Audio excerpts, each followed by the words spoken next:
Good day, everybody from Rebellion Ranch. Beautiful day out here. Grass is standing up real well to these guys. Got plenty to eat, so that's always nice after all that hustle all the way up to sunset last night that it paid off. I see a bunch of them laying down with full bellies. Going forward, we're going to do a slightly different format. I've had people ask me for more information-based kind of videos, so we'll keep you up to date on what's going on like we've been doing. Keep you plugged into the whole process, but I really wanted to provide more valuable information and kind of go that route as a piece of this on a daily basis.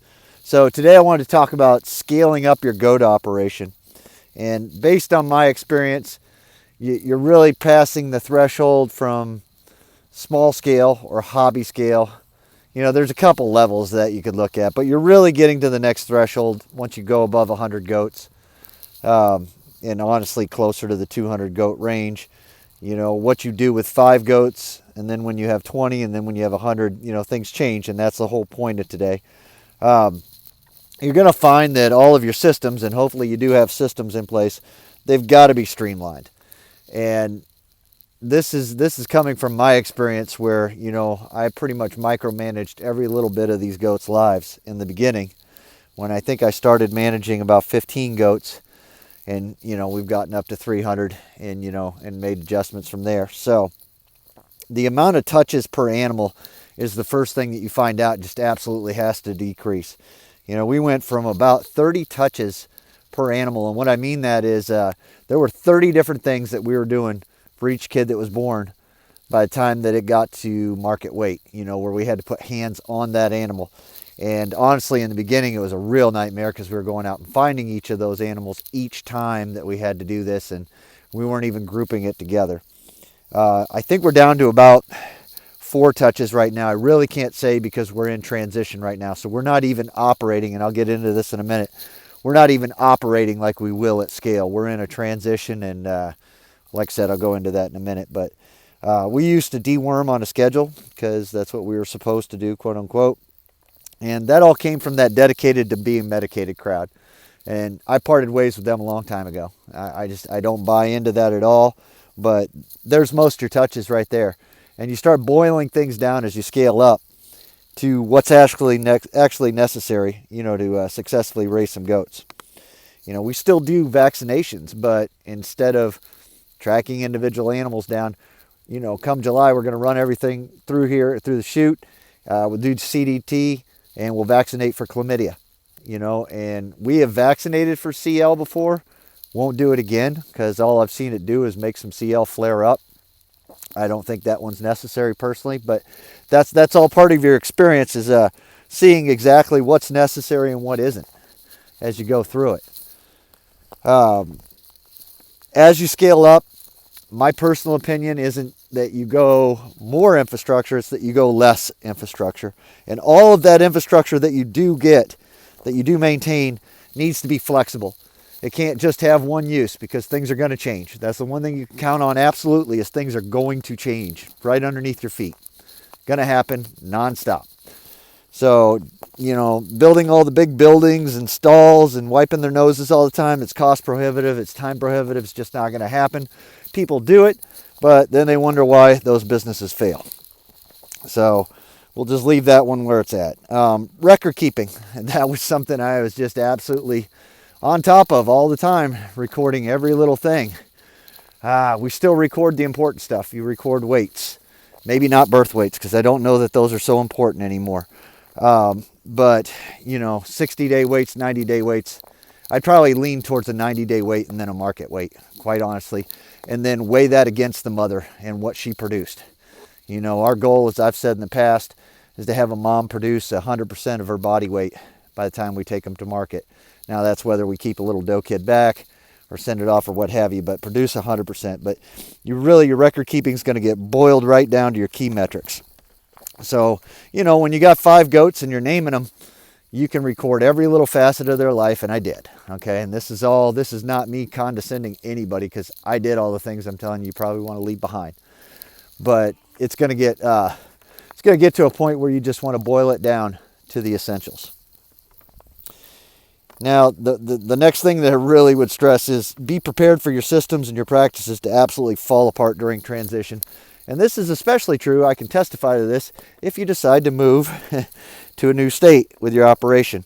I would, we could go into that on another video, but travel light and build when you get there. That's what I'll say about that one. But even if you're not moving, as you go through the transition, your systems are going to fall apart. You're going to see where they break.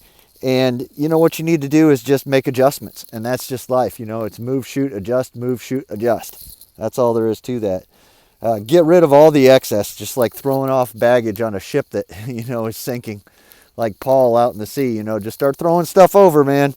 You find out what's real important when things get difficult. But this is good because it's going to stretch you, and you're going to find out absolutely what's necessary and what isn't.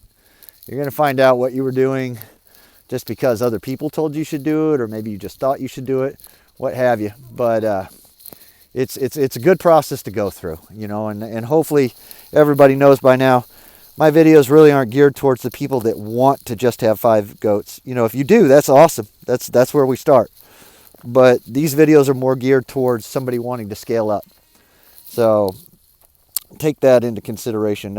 High input systems of grain, hay, medications are possible at scale, but you're better served, I believe, in my heart of hearts, and this is why I take some grief from people, that you're better served with naturally tough livestock that can survive on its own, that can give birth on its own, you know, and do all that on natural forage and some mineral supplements, you know, and your management basically consisting of rotation and water, you know, the basics. Everything else, the goat needs to be able to be a goat without you having to hold its hoof everywhere along the process. To achieve this means going through a lot of pain, and that means, you know, the pain comes from removing all the crutches that most small ruminants in America, quite honestly, absolutely depend on. And those are always the ones promoted by the dedicated to be a medicated crowd. That's the scheduled deworming, and you got to give a medicine for this and a medicine for that. You'll notice there's some really good resources out there, like the Tennessee Meat Goat Lady. Awesome resources for every possible disease known to goat kind. Really awesome resource. But you're going to realize that a lot of these issues with goats, you know, it's good to be familiar with them. It's good to be able to treat them.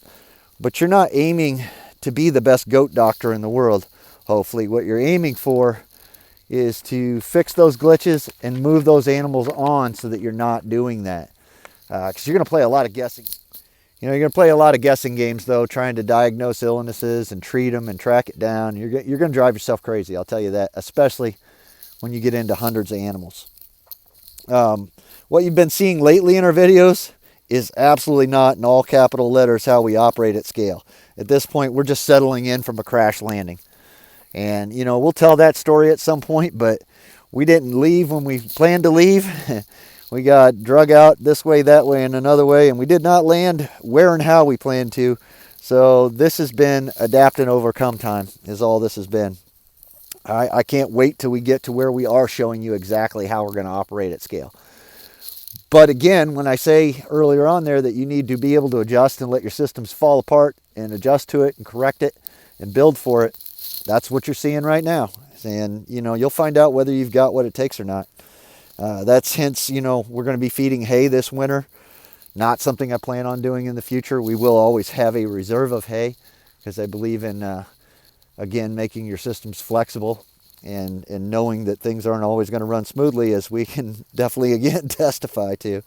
You know, at scale, we're going to have cover crops, perimeter fence, etc. But I'm hoping that seeing the ugly process between these two stages, you know, helps you to possibly avoid some of these troubles. And that would be the big goal. And I know it's entertaining my brother-in-law, hi Mark, to see me going through all this. But, you know, I really do hope it serves you to learn from my mistakes. And, you know, some of the mistakes, quote unquote, that we made, we knew wasn't the absolute right thing to do, but it was the best choice that we had. And it proceeded on. You know, you study any military history at all, you'll see that you don't always have the best choices presented to you. It's not always the best ground to fight on. It's not always the best troops that you have. It's not always the best equipment that you have. It's not always the best time of year. you know, and getting into that, timing's been our biggest interference in scaling up.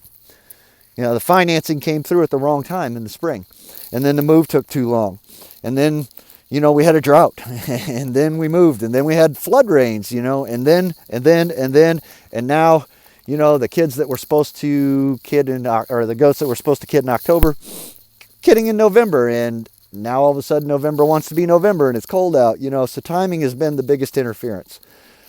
So plan that the best that you can.